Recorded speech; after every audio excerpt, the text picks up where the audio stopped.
something that is done by a lot of different religions and a lot of different cultures. In the West, it's kind of been forgotten a little bit. So we're a little scared of fasting because when it comes to fasting, we have this innate fear of being hungry. So with that,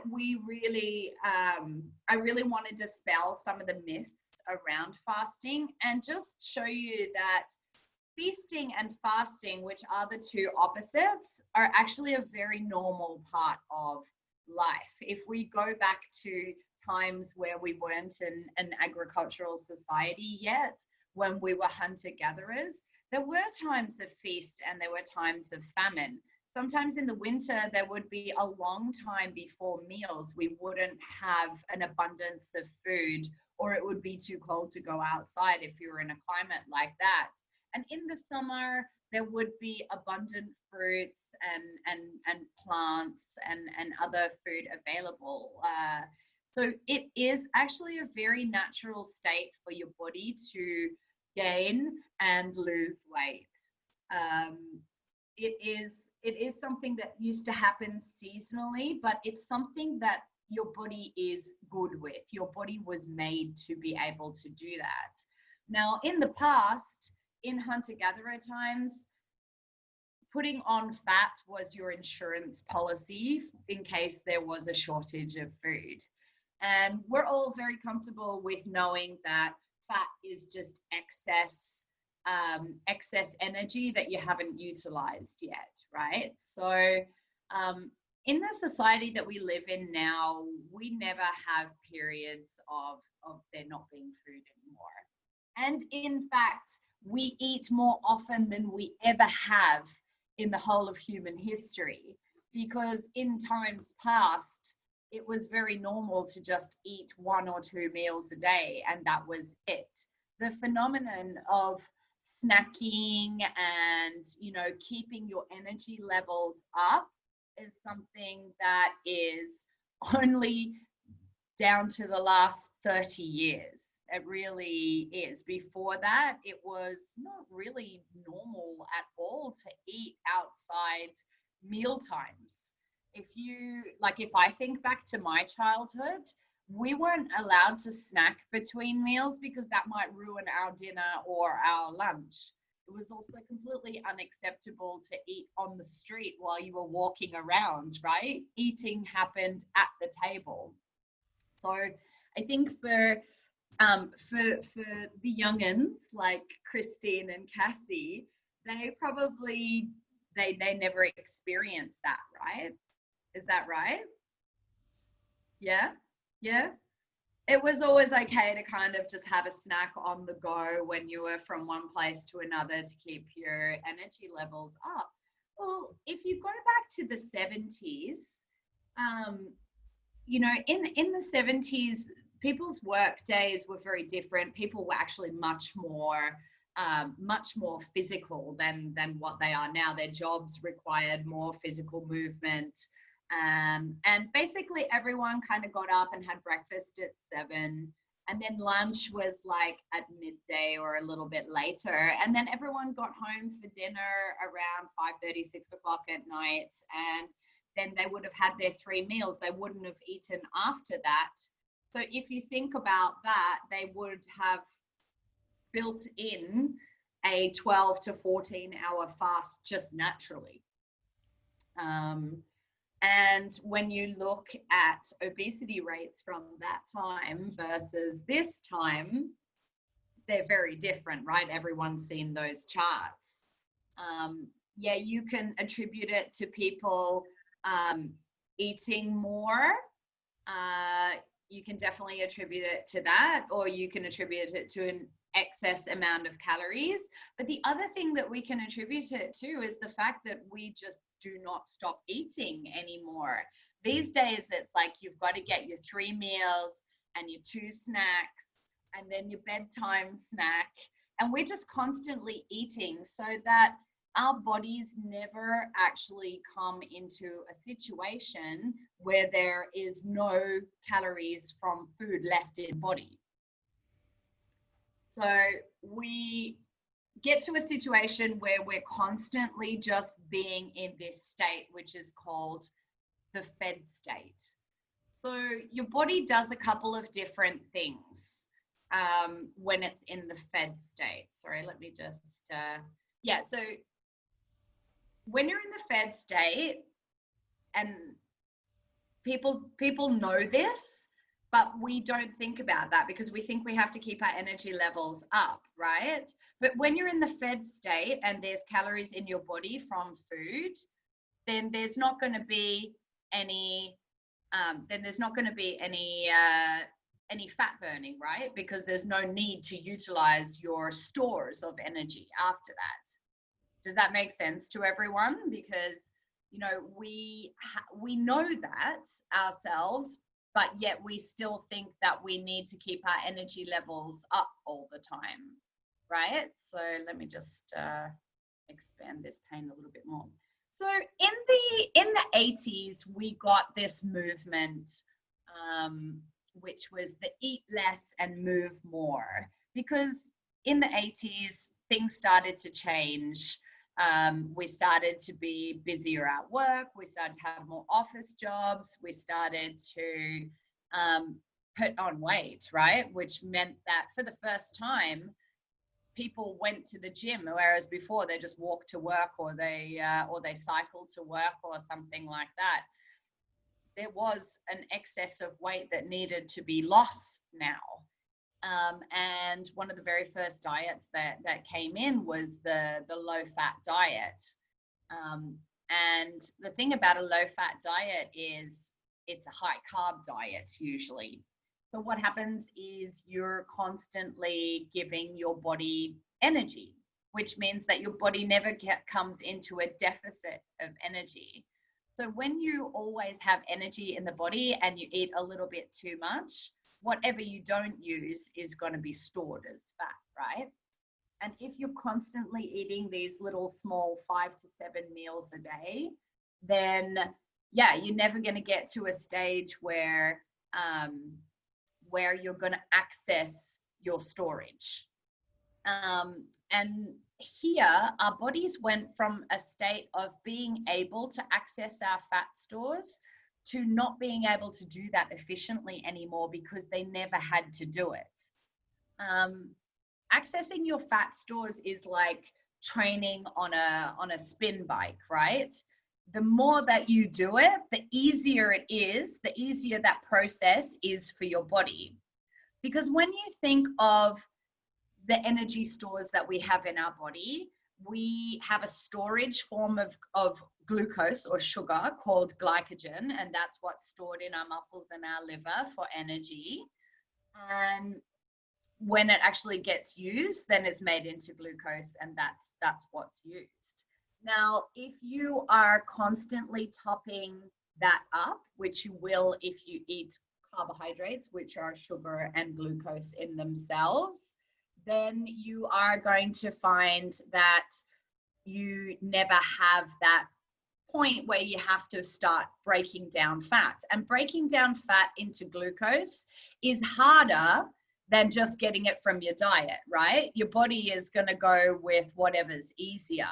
So if eating a Mars bar is a quick way to get sugar, like we all know it, right? It peps us up real quick. Because it's quick energy for the body, and the body prefers that because it doesn't have to work hard at breaking down a fat molecule back into glucose molecules.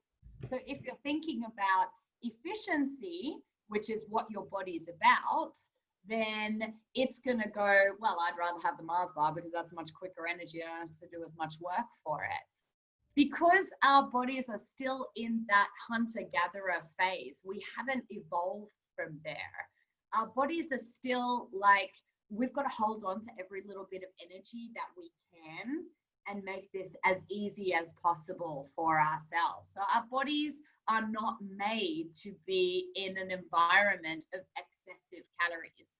We are hardwired to want to store. We're hardwired to want sweet food because it's easy for our body to utilize for energy. Does that make sense to everyone? Yeah, okay.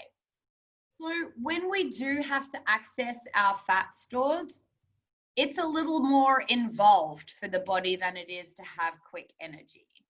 So we have to train the body like we do in sports to be able to access that energy. That energy for utilization in our muscles and in our body. Okay, let me just, and then I can't see, I'll have to move you all. I'm moving you all from one side of my screen to the other. So the eat less, move more has been actually proven to be ineffective long term.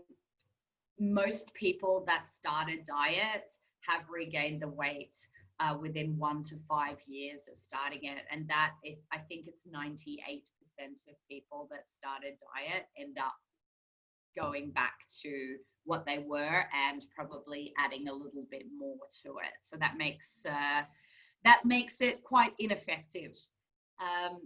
And a low-fat diet will increase the consumption of carbohydrates.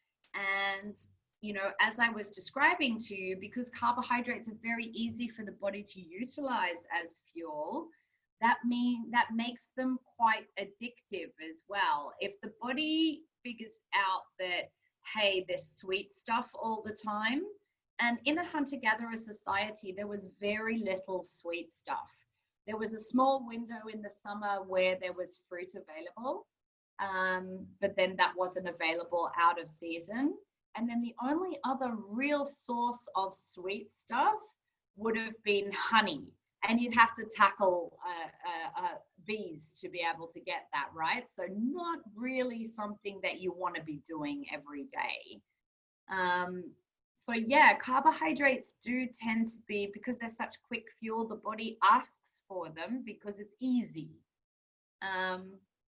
And the problem with that is that to get those carbohydrates into the system, we have to utilize insulin.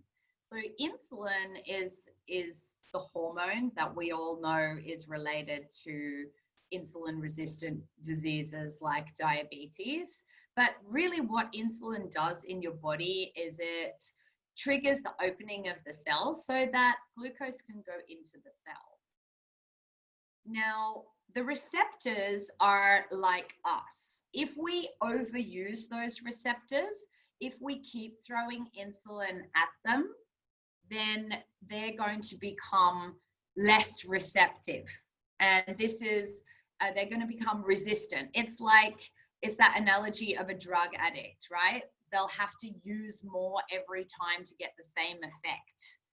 And that's what insulin resistance is, because you trigger insulin by eating so often, by eating carbohydrates so often, that you become resistant to it, and your body requires more and more insulin to be able to open up the cell to get glucose into the cell.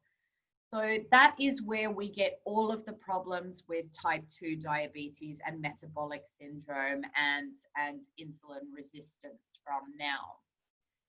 So intermittent fasting has been used very effectively, and fasting has been used really effectively for people that suffer from these kind of syndromes, and also for weight loss, which is what lots of people really get into intermittent fasting for as well. But what I really wanted to talk about today was the other things that you can get from intermittent fasting that aren't to do with weight loss and that aren't to do with metabolic syndrome, because for the most of us, that is not something that we suffer from. Everyone here comes to the gym and does regular workouts, so that already puts you out of the category of being in danger of getting these. But just before I move on, is there any questions from you guys? Does anyone want to ask a question? Is that clear what I said? Yep, cool. Okay.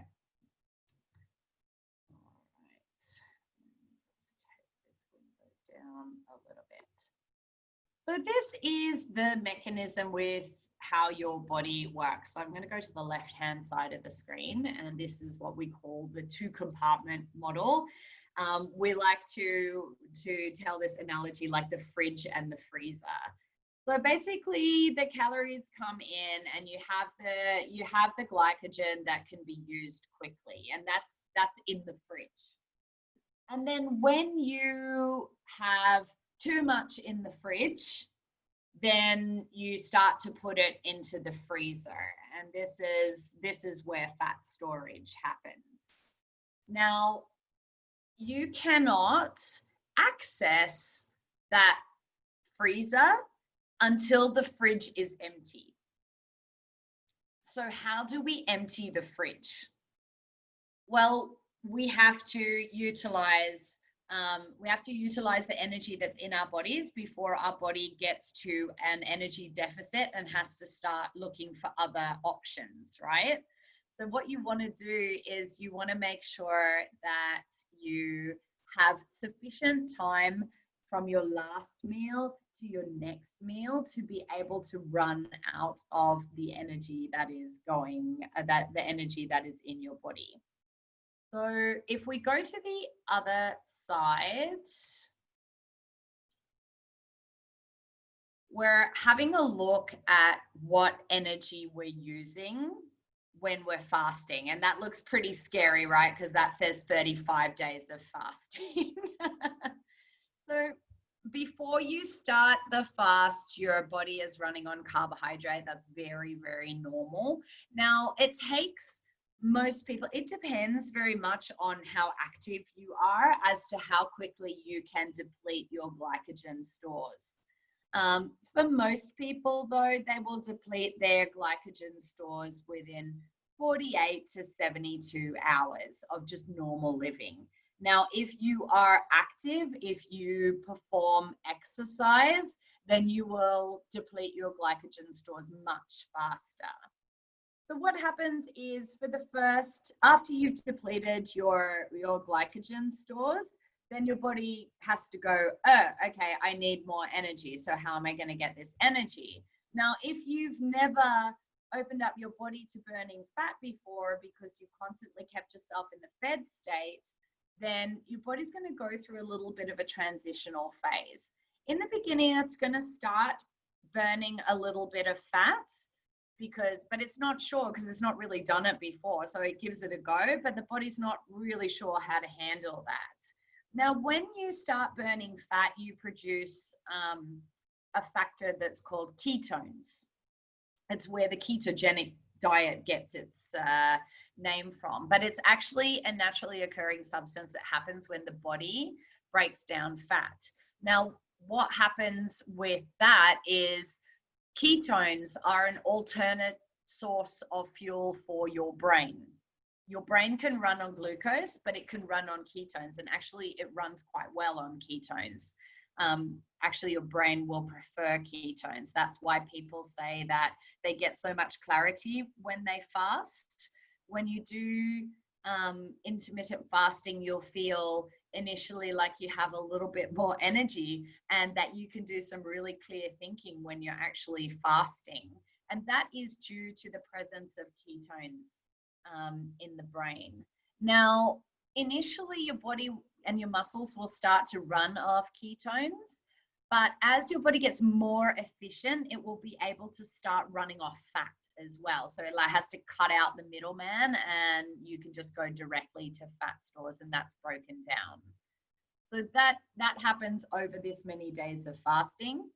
Now, as an adjunct, obviously, I'm not telling anyone that they should fast for 35 days. Absolutely not.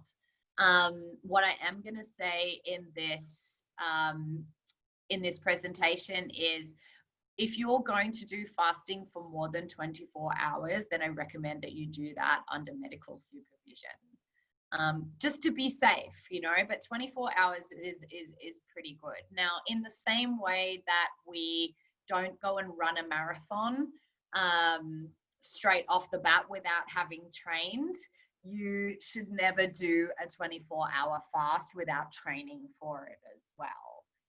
So that's what we're going to talk about today, is like practical application after we've talked about what's going to happen when you actually fast. So here, this one is, I really like this analogy because this shows you that at the 12-hour mark, so down the bottom, that is hours, and at the top, the axis is where you're storing fat to where you're burning fat. So somewhere around the 12-hour mark, you're going to find that you start going more into fat burning.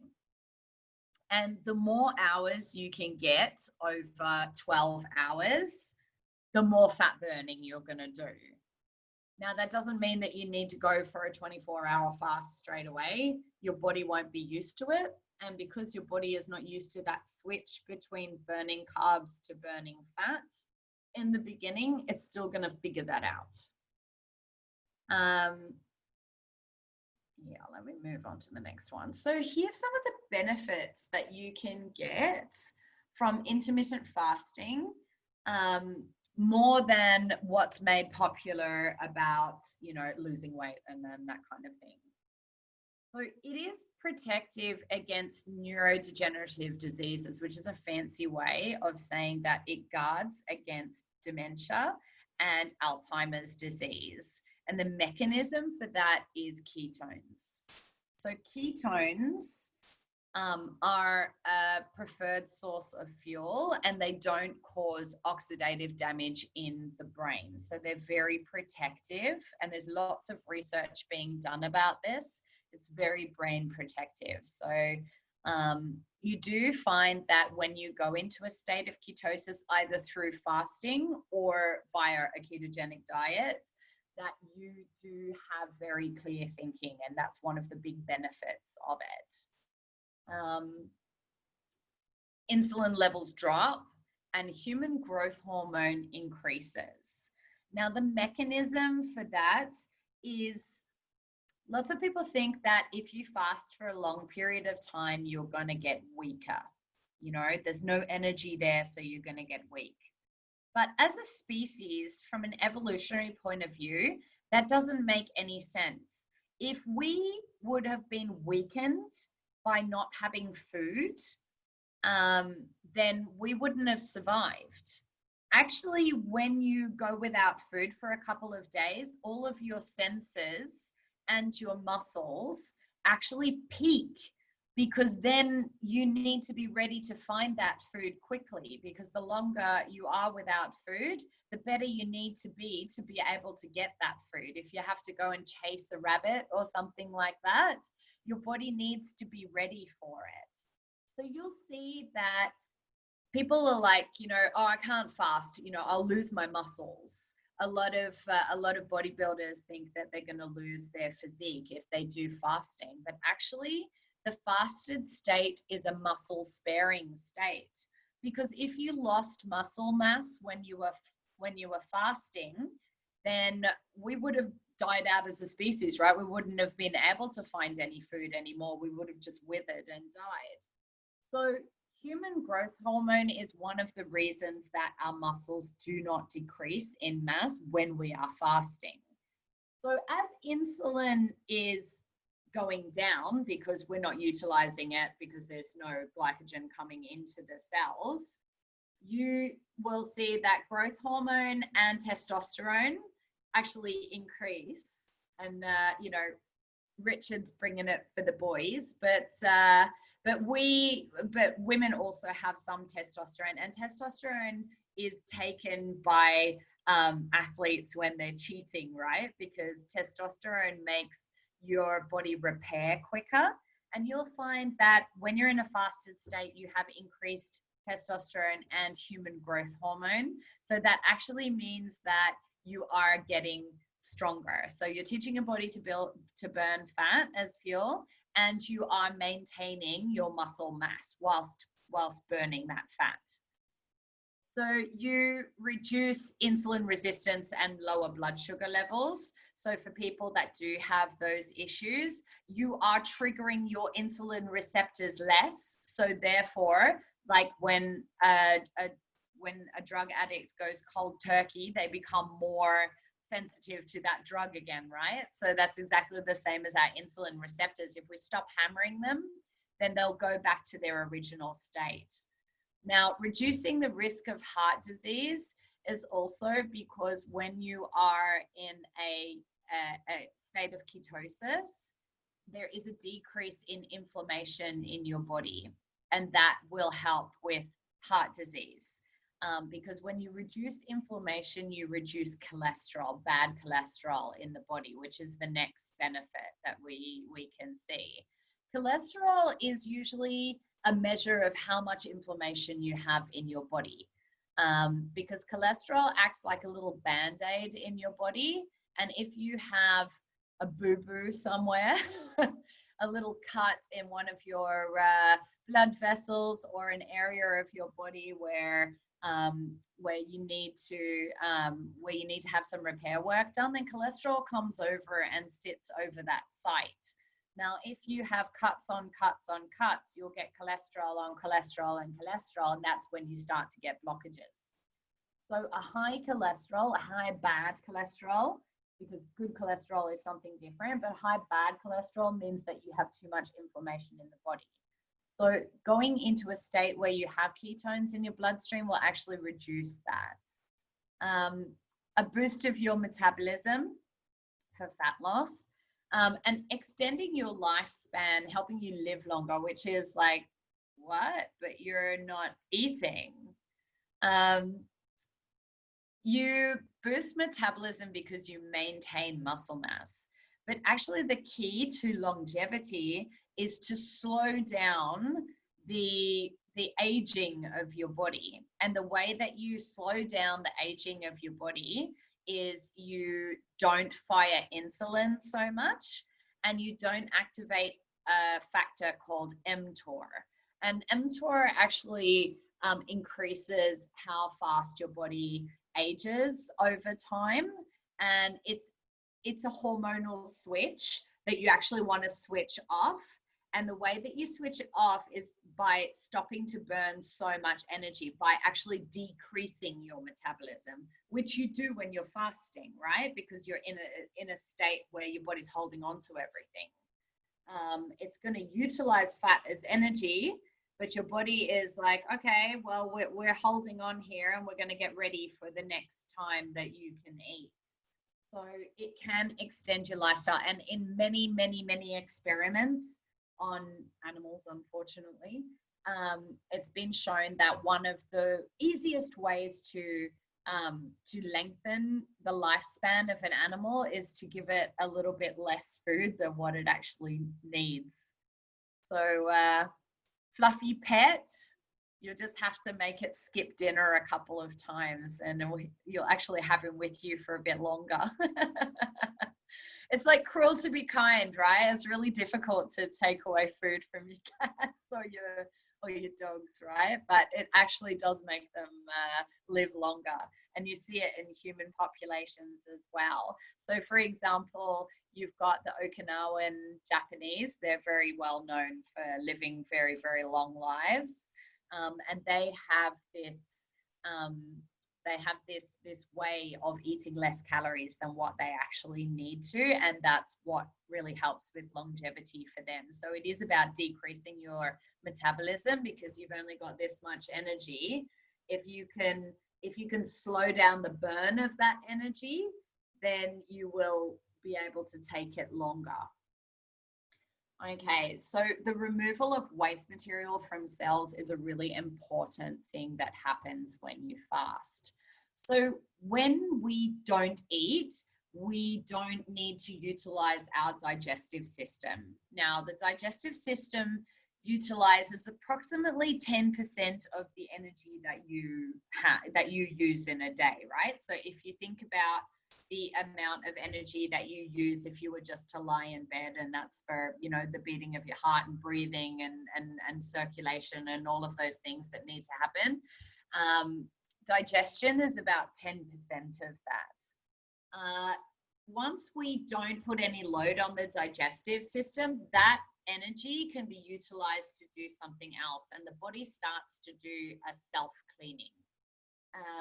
we call it autophagy, which is just a fancy way of the body doing a good spring clean. So it goes and has a look at all of the cells, and the cells that are slightly damaged, which is a precursor to things going wrong in the body like cancer, the body will go and identify that there are those damaged cells and it will get rid of them. And autophagy is actually like a cell suicide that happens, but the body triggers that cell to shut itself down and disintegrate. And this process is what is known and why fasting has been used over the years as a therapeutic process. There are lots of fasting centers that deal with disease because it's known that fasting is something that gives the body regeneration, because the body isn't busy with digestion all the time, so it can get on with all of the spring cleaning that it should be doing. We do so many things to our body so that it doesn't get around to this kind of stuff. We throw, chemicals and toxins at our body. We eat constantly so that we're constantly putting pressure on our digestive system. We stress ourselves out, and all of this energy is wasted, right? It's energy that could be used to do a self-clean of the body and keep you really healthy. So fasting actually forces your body to do this self-cleaning as well. It reduces leptin levels, which increases testosterone, which is the mechanism. But basically what it does is, after a certain amount of time, and people are worried about the hunger factor, right, of fasting, but you'll see that when people do multiple day fasts, after the third day, you're just not hungry anymore. And as soon as ketones come into play, so if you're an active person and you were to fast and do some exercise, you would generate ketones faster than 72 hours. And ketones have an appetite suppressing effect on the body. So people don't feel hunger after a ketogenic state has actually been achieved. Now, once again, I want to say that, anything over a 24-day fast should, a 24-hour fast should be medically supervised if you don't have any experience with it. So resting and fasting are the two greatest medicines. The energy redirection that happens, the self-cleaning that happens, and the repair work that happens when you do redirect that energy. It's really important. Okay, so from a practical sense, what can we do? And I wanted to actually talk specifically into sports as well, because I think quite a few of us are into competing in some races and things like that. And that's why I wanted to bring Becca here tonight as well, because intermittent fasting was actually how she and I started to get interested in fat adaptation and the ketogenic diet. And just a little bit of background for people that don't know Rebecca. Rebecca's done a couple of Ironman races. So she and I have known each other for how long have we known each other for? 6 years, something like that, 7 years? 6 years, way too long, right? And in that time, Rebecca decided that she wanted to do Ironman races. So she and I have worked together for a long time on nutrition, race nutrition, and she's had some issues, especially the first couple of races, in terms of digestion. And it's something that a lot of endurance athletes will actually experience, because you're doing exercise for a long time and then you're asking your body to digest food at the same time. Most people's bodies, mid-spin class, right, Cass? Do you want to have a sandwich mid-spin class? Yeah. All right, you and I have to talk. But yeah, like mid-interval that we were yesterday, the last thing that you really you want to do is have a peanut butter sandwich. And this is the problem when endurance athletes do exercise for a long period of time, is it's hard for the body to digest and to actually do the exercise. However, if you are not able to utilize your fat stores, then you only have a very small amount of glycogen that you can use. And that little tank you have to keep topping up. You have to keep topping up your fridge the whole time. So what we found was that Becca had a lot of bloating and uncomfortableness when she was doing these races. And, you know, these races take a long time, right? It's like a full day event. So we decided to do a little experiment, and that is, can you do an Ironman race without having to eat and drink constantly? So we attacked that first with intermittent fasting and fasted exercise, which is something that I recommend that everyone try to train their bodies to do, because that's one easy way to get your body used to burning fat. And then we stepped over into a ketogenic diet, which is a very high fat, very low carbohydrate diet, where it forces your body into a state kind of like fasting. Your body thinks it's fasting, although sometimes it can burn the fat from the food that you're eating rather than burning your body fat as well. And that's how you can train your body to burn fat. So we went to Taupo, it's only a couple of months ago, right, Becca? And Becca managed to complete a full Ironman. So that is, oh no, I'm gonna get caught with my pants down now. 3.8 kilometer swim, yes, 180 kilometer bike ride, and then a marathon afterwards, because, you know, that's fun. She did the whole thing without any nutrition except for right at the end. 600 calories, was it, for the whole day? No, 400, 600, 500 calories. Whereas normally, how many calories would you need to consume in that day? Just take yourself off. Normally I used to ride off 300 calories an hour and 60 grams of carbs an hour. So 200 times 14, that's a lot of calories an hour, a lot of calories for a day. And then, so I did this last one I got to around 180 kilometers on the bike, and then I had a few little macadamia nuts and a little bit of cheese. And some of that was more boredom, because I was drinking electrolytes and I just wanted a different taste in my mouth, and the crunchy of the nuts was really nice. And then I had a few little mini cookies on the run, because my brain had no fuel anymore. And that's just because it just wasn't used to it. And then that got me through the last bit. So yeah, maybe 500-600 calories as opposed to 2,500 or something, which is what I would consume with energy drinks full of sugar, full of carbs, other stuff that I would take on the race. So yeah, bananas. Yeah. So, you know, the difference there is that her body is able to utilize two types of fuel there. So that makes her much more flexible.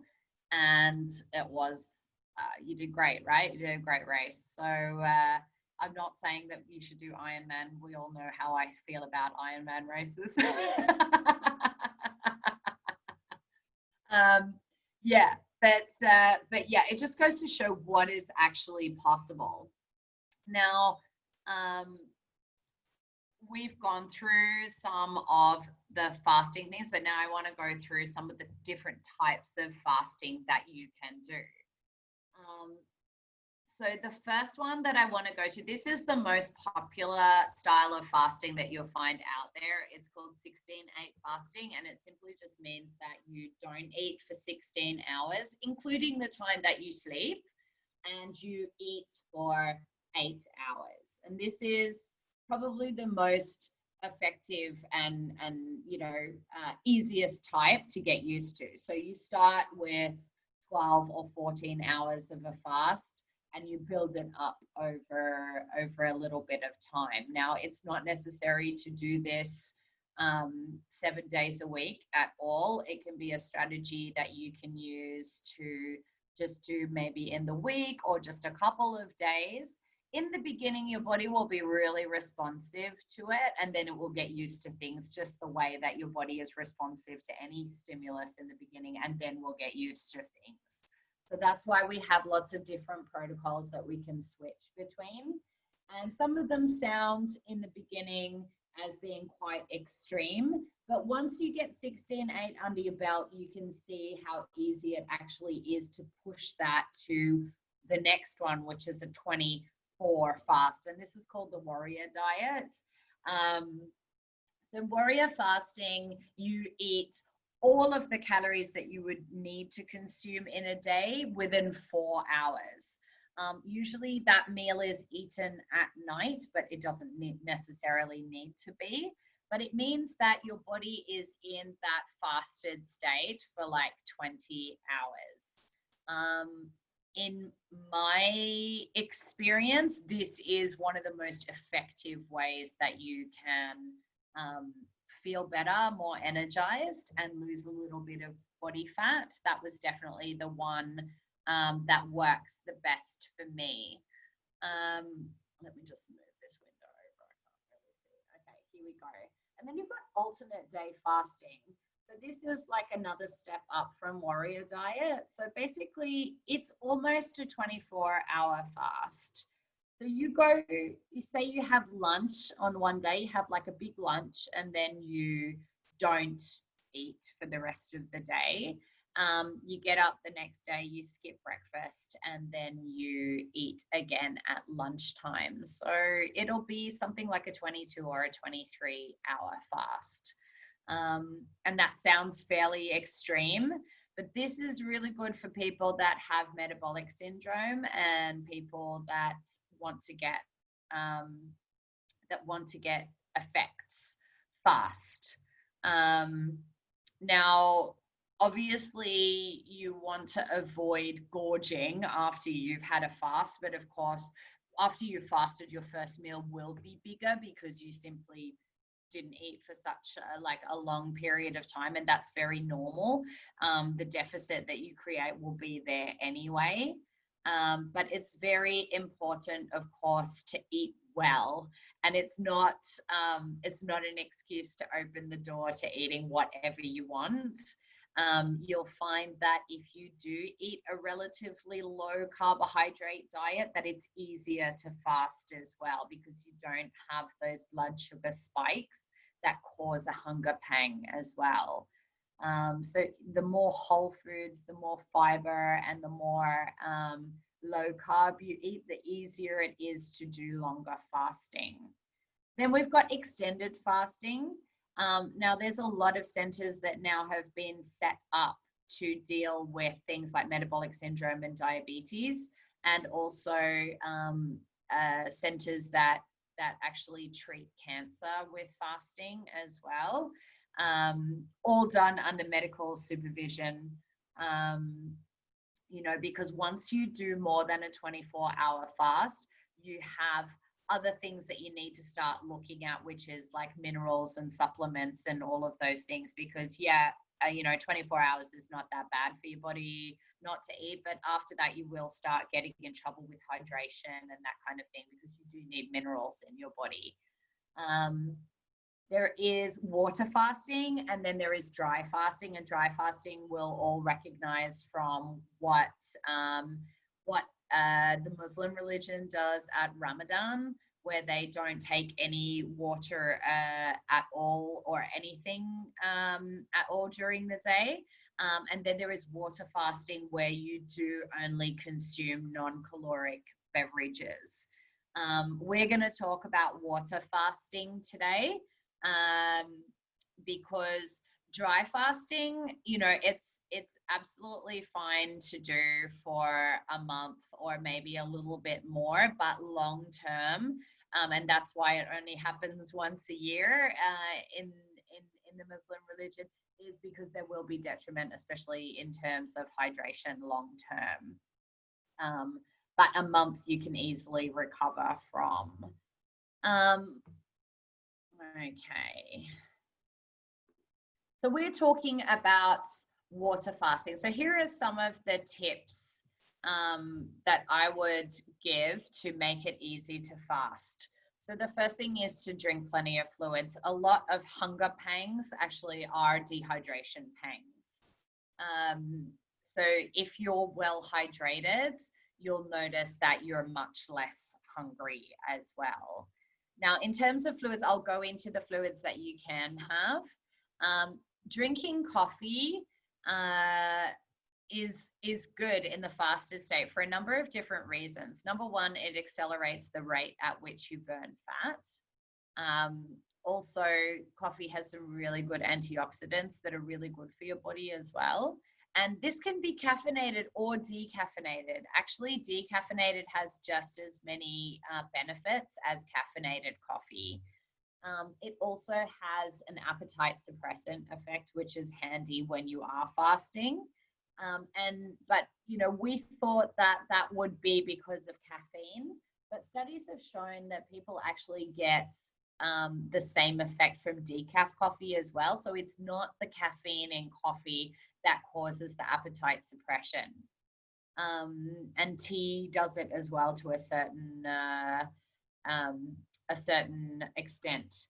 Now, most people, especially in the beginning, will experience lightheadedness, and lightheadedness is more likely to be caused by dehydration. But you're like, okay, well, but you're drinking fluids, right? Yeah, dehydration, but when you're in a fasted state, your body actually starts to let go of quite a bit of water, and with that, its electrolytes or its minerals. So, excuse me. Sometimes it's actually because you're not holding on to any water that you're feeling dizzy. And, you know, that subliminal messaging went through to Cassie there. Yeah, so sometimes it can be just that you need a little bit of electrolyte in your water, or a pinch of salt. It will do the same thing, and that will deal with some of the lightheadedness that you might get in the beginning. You could also drink like a broth, a vegetable broth, or a bone broth. A bone broth is what's always touted in the community, but I know that some people are vegetarians, so they wouldn't touch bone broth. But it's basically the salt that'll fix you in the broth, right? So that's just basically either vegetables that have been boiled into a stock or bones that have been boiled into a stock, and you just drink the water off it. Now, that can be really effective long term, especially if you're trying to push your fast a little bit. Warm fluid in your stomach will actually hold hunger pangs at bay as well. Staying busy, I mean, it's a no-brainer, right?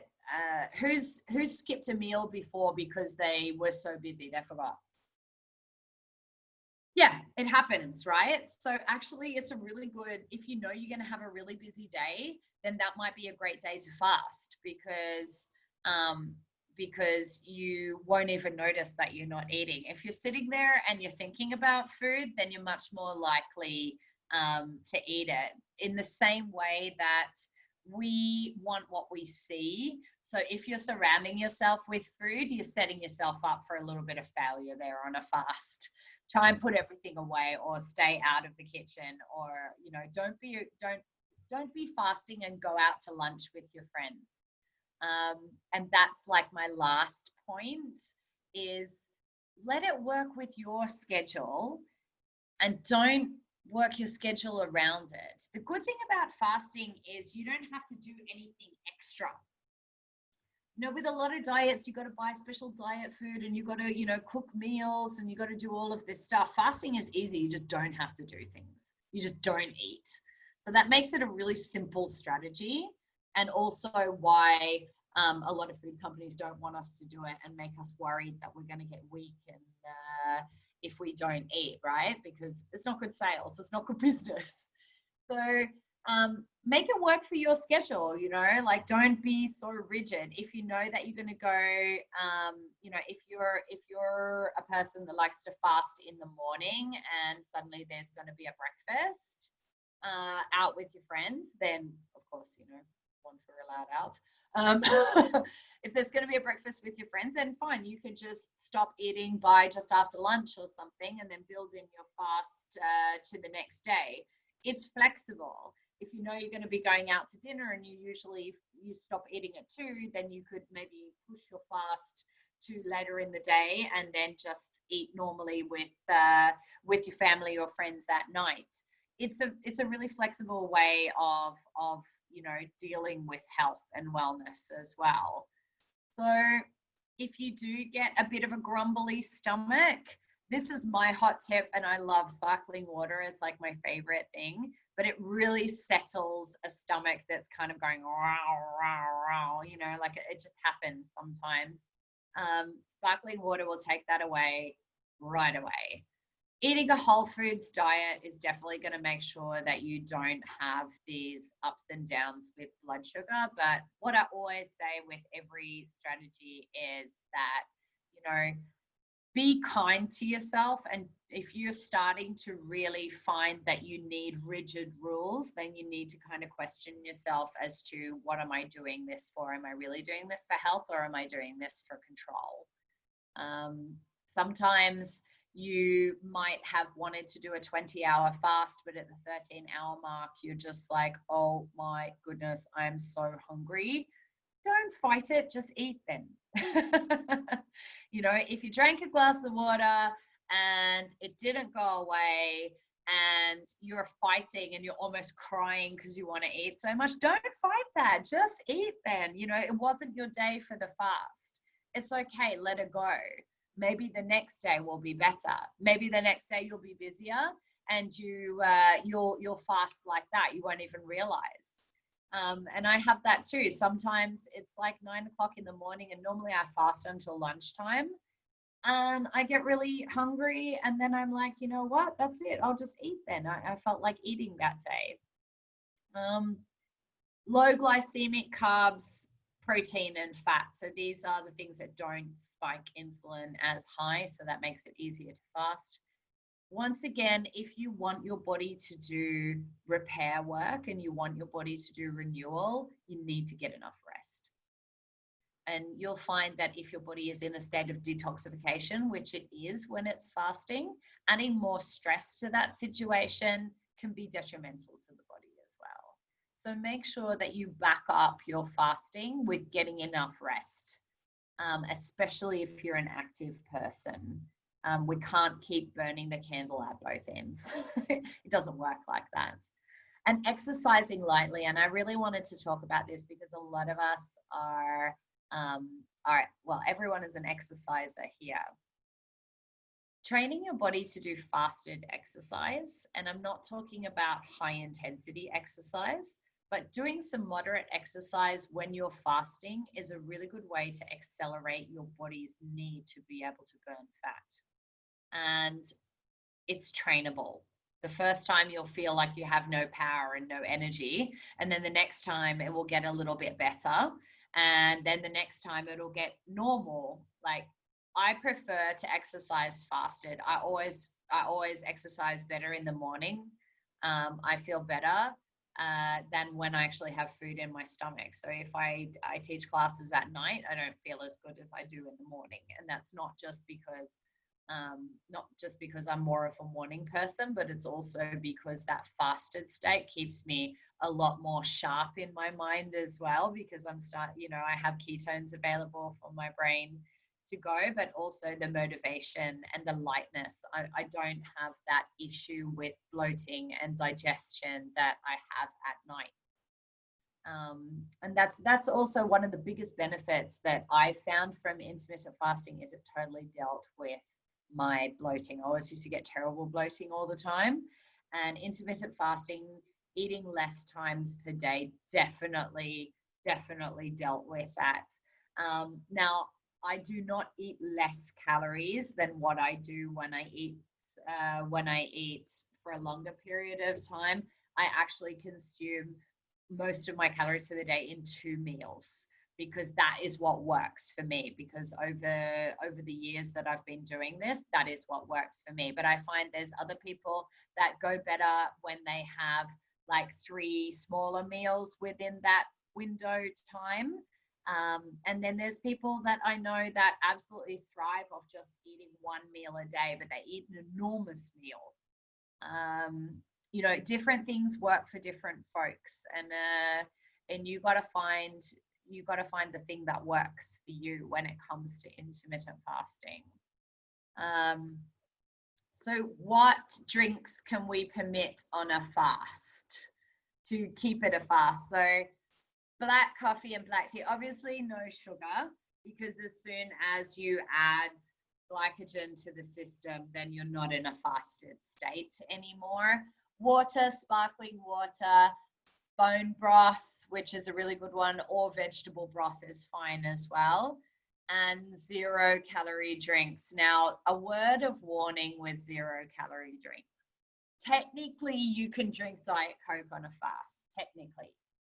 The only problem with adding something sweet to what you're having is it makes your body want to have more. I find that my fasts are much more successful if I don't have sweet taste. Because as soon as I have sweet taste, my body goes, hey, I want more of that. So yeah, I think that definitely these are good. Now, when it comes to black coffee, I know I saw quite a few faces just go, oh, I can't do black coffee, it's gross, especially without sugar. It's okay, guys, it's okay, because you can add some fats. Now, fats do not trigger insulin the way that carbohydrates do. So we can add a small amount of fat, about a tablespoon, to each hot drink that we have, which will be fine. So the only thing is we have to make sure that it's really high in fat so that it doesn't have much carbohydrate in it. So what can you add to your drinks? You can add coconut oil. Don't diss it until you've tried it. It's not that bad. It's actually quite nice. Yeah. And it does give you the mouthfeel of having like a milk in there as well, because that's really what it is, right? It's that mouthfeel. MCT oil, which is a derivative of coconut oil, it's medium chain triglycerides, and it's what triggers fat burning in our body as well. So it's actually a really quick way of getting ketones going in your body. Butter, I know, sounds gross, right? Don't knock it till you tried it, especially if you chuck that in a high-speed blender with your coffee, if you have one, or just like a NutriBullet or something like that. It'll look like a latte. It doesn't just look like a grease slick on top of black coffee. If you whiz it up, it actually looks like a latte, and it's really nice. It's like the creamiest coffee ever. Remember to only put a tablespoon though, because once you start adding more than 50 calories to your drinks, then you're bringing your body out of a fasted state. Ghee, so that's the same. It's a clarified butter. You can use that. Heavy cream. Now this is what I use. So I buy whipping cream. You know, you can get those packs in the refrigerator, wherever. Just make sure that it's 100% dairy cream and it doesn't have any vegetable oils in it as a thickener. But you could just use a tablespoon of that, and that'll just give you a white coffee. You won't even notice that there's no milk in it. It actually tastes like a milky coffee, maybe even a little bit nicer, right, Becca? Yeah, she loves her cream in her coffee. It's very decadent. Yeah, and then if you want to put lemon in your tea, cinnamon is absolutely fine as well. And you can use a couple of drops of stevia if you want to sweeten it up. But the same thing as what I said with those 0 calorie drinks, I do find it harder to fast when I do have stevia.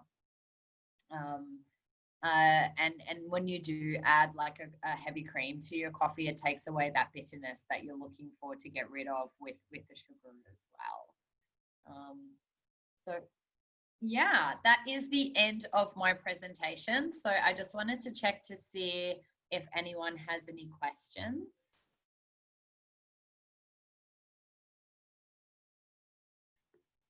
No questions? All right, can I unmute everyone in one go? Is that possible? Technical support? There we go. Are you doing them one by one? Yeah, you haven't unmuted yourself yet. Yeah. I can't unmute Cecile, and that's it. Oh, okay. All right. So yeah, I mean, does anyone have a question? Christine looks like she has a question. Yeah. Just curious, because like my mom wants to do one of these diets. The butter, can it be any sort of butter in like the coffee? Yeah, I mean, look, the best is obviously going to be grass-fed organic, because simply the profile of that butter is going to be better. It's going to be higher in omega-3 fats, and it's going to not have too much omega-6 fats, which is what you have with something that is grain-fed. But yeah, I mean, good, better, best, huh? In the end, it's just a tablespoon of butter as well. So it's probably, you know, if you just use normal butter, it's not going to kill you. I actually like using salted butter because that gives you the electrolytes straight away as well. But some people don't like that taste. That is completely up to you, whether you want to use salted or unsalted butter. If you do get a little bit lightheaded, then you can just put literally a pinch of salt in your water bottle, and it won't taste salty, but it'll deal with that lightheadedness as well. Yeah.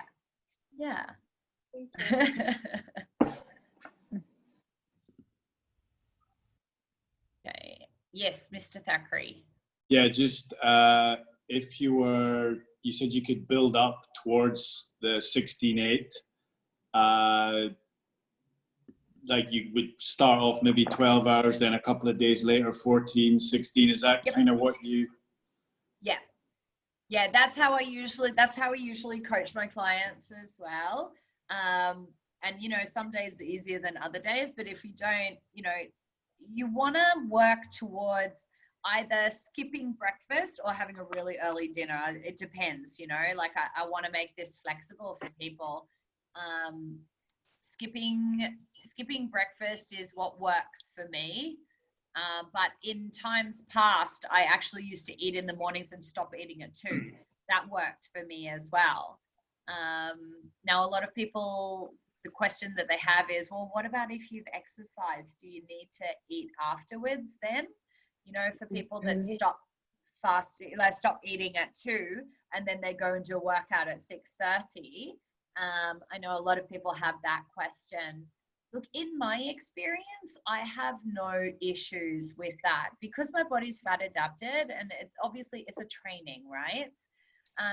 I found that after my workout, I would just finish my bottle of electrolytes because I'd always have a 0-calorie electrolyte just to support my body. I would go home and I would have a cup of herbal tea because obviously you're going to go to bed, so you don't want to have coffee at night. But just having that warm liquid in my stomach meant that I didn't really feel hungry at all. And then I would just go to bed. I wouldn't have a rumbly tummy. So, you know, it really is about training your body to be able to do that and learning what's a hunger signal and what's just, you know, what's your habit. You know, at the moment, I do 16-8 fasting because, you know, I want to have dinner with Laurent after classes. Normally, when the room is open, I don't get home till like 8, 9 o'clock at night. So it's actually not a problem at all for me to skip dinner because I'm just not here at a time for dinner. But now because we're home and our classes finish by 7:15, he wants to have dinner as soon as the last class is over. And you know, like I like to have that time with him. So then I'm just flexible. And you know, because the last thing that you want to do when one person is fasting is sit there and eat in front of them. It's just not a comfortable situation. It's not nice for him either. So that's why I've changed to that. Whereas when I'm working at the room, I usually do a 20-hour fast. So I actually eat between 10 and 2. And that actually is the most effective for me. I feel my best when I'm doing that. Okay. Yeah, but yeah, it's something that you work up to in a week, 2 weeks. Just be guided by your body. Yeah, I mean, just think about it as, you know, instead of having your breakfast, you have a cup of coffee and then you just move on with your day. Especially if you're a busy person, it's actually like a load off to not have to have breakfast again. I love it's like breakfast one less though. task that you need to tick off. Yeah, and then, you know, it's not, I'm not saying do that every single day, right? I'm saying on the weekends when it's time to relax and spend time with the family and that kind of thing, that you just eat normally. And then in the week that you do the fasting, or you do fasting 3 days a week. And as your body gets used to it, you'll probably want to do it more, actually, because I find that I just don't feel right now if I don't do it. I always feel like I get really full. Yeah. Okay. Yeah.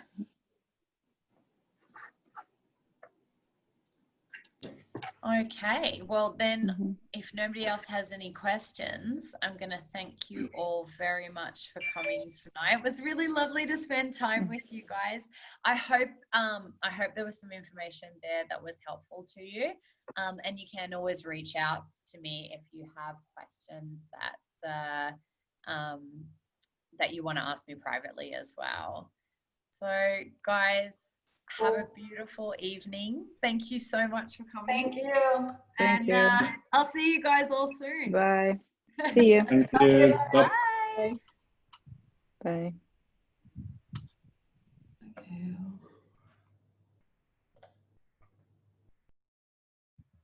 Yay. That's good. Did you stop